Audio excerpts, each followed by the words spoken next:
Hi అండి, welcome back to my channel. ఈరోజు నేను ఫ్రై పీస్ బిర్యానీ చేశాను. ఎలా చేసానో చూద్దాం రండి. ముందు బాండి పెట్టుకొని అందులో 2 టేబుల్ స్పూన్ గీ వేసుకోండి. అలాగే తగినంత ఆయిల్ వేసుకోండి.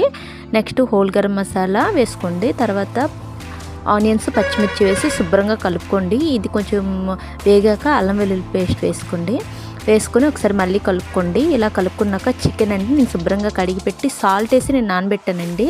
సాల్ట్ వేసి నానబెడితే చాలా బాగుంటుంది, చికెన్ స్మూత్గా ఉడుకుతుందండి. పుదీనా, కొత్తిమీర యాడ్ చేశాక నెక్స్ట్ గరం మసాలా వేసుకున్నానండి.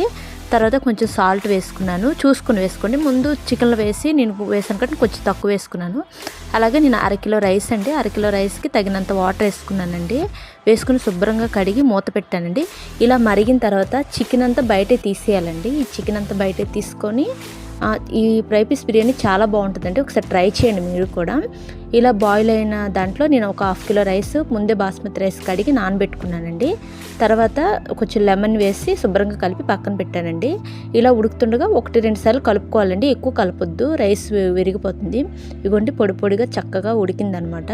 కొత్తిమీర వేసి ఇది పక్కన పెట్టండి. అలాగే కడాయిలో ఆయిల్, ఘీ వేసుకొని అది కొంచెం వేడెక్కాక ఆనియన్స్, పచ్చిమిర్చి, అల్లం వెల్లుల్లి పేస్ట్ వేసుకోండి. శుభ్రంగా వేగిపోవాలి. తర్వాత ఈ ఉడికించిన చికెన్ ఉంది కదండి, అది కూడా వేసి శుభ్రంగా కలపండి.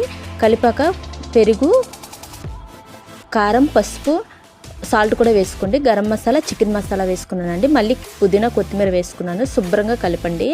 ఈ బిర్యానీ మీరు ఇంట్లో ట్రై చేయండి. నేను ట్రై చేస్తాను, చాలా బాగుంది. కొంచెం వాటర్ యాడ్ చేసి శుభ్రంగా ఫ్రై చేసుకోవాలండి. వాటర్ యాడ్ చేశాక దగ్గరగా మంచిగా ఫ్రై అయిపోవాలి. చూడండి ఇలాగా.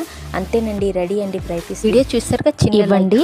అంతేనండి, ఇలా సర్వ్ చేసుకుంటే చాలా tasty fry piece biryani ready. Thank you అండి.